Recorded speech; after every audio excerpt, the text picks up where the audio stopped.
Salam sejahtera dan hai semua, nama saya Vela Risa Avila. Hari ini saya ingin berkongsi tentang isu semasa, iaitu rasuah.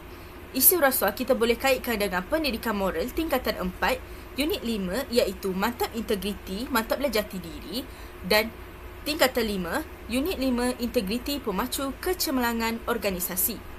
Jadi, apa itu maksud rasuah? Maksud rasuah ialah pemberian duit, hadiah, jawatan atau bantuan untuk mendapat sesuatu secara tidak jujur. Senang cerita, orang A bagi sesuatu dekat orang B untuk buat kerja dia supaya kerja jadi mudah dan cepat dengan cara salah. Rasuah ni bukan duit je.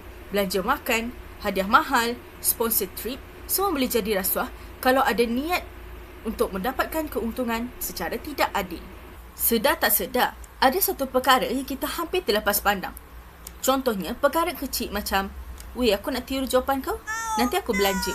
Atau, aku vote kau jadi ketua kelas sebab kau member aku. Tu semua merupakan rasuah. Dengar macam biasa, tapi ia merupakan rasuah. Jadi, terdapat dua faktor rasuah. Faktor pertama, faktor menerima rasuah. Kenapa orang ni boleh terdetik nak terima rasuah? Pertama, mereka ingin cepat untung.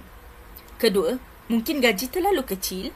Dan yang ketiga, mudah terpengaruh dengan tawaran yang diberikan.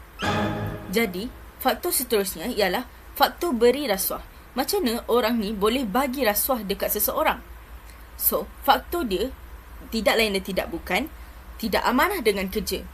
Tidak amanah ni sangat meluas. Kita boleh kecilkan macam tidak amanah macam malas dan juga tamak. Tamak dengan keuntungan.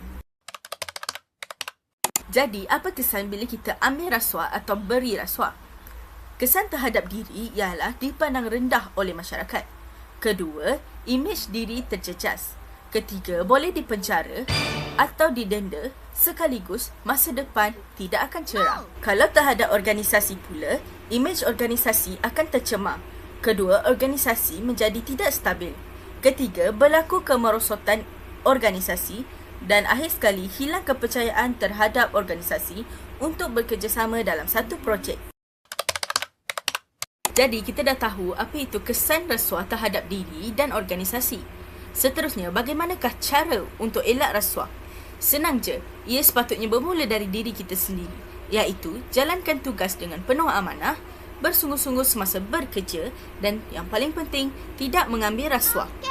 Kesimpulannya, rasuah ni bermula dari benda kecil, lama-lama jadi budaya. Bila dah jadi budaya, terbawa pula ke alam pekerjaan. Bila dah terbawa ke alam pekerjaan, memberi impak pada organisasi. Oleh itu, marilah kita sama-sama membateras rasuah. Itu saja perkongsian untuk kali ini. Jangan lupa like, komen dan share. Itu saja. Bye.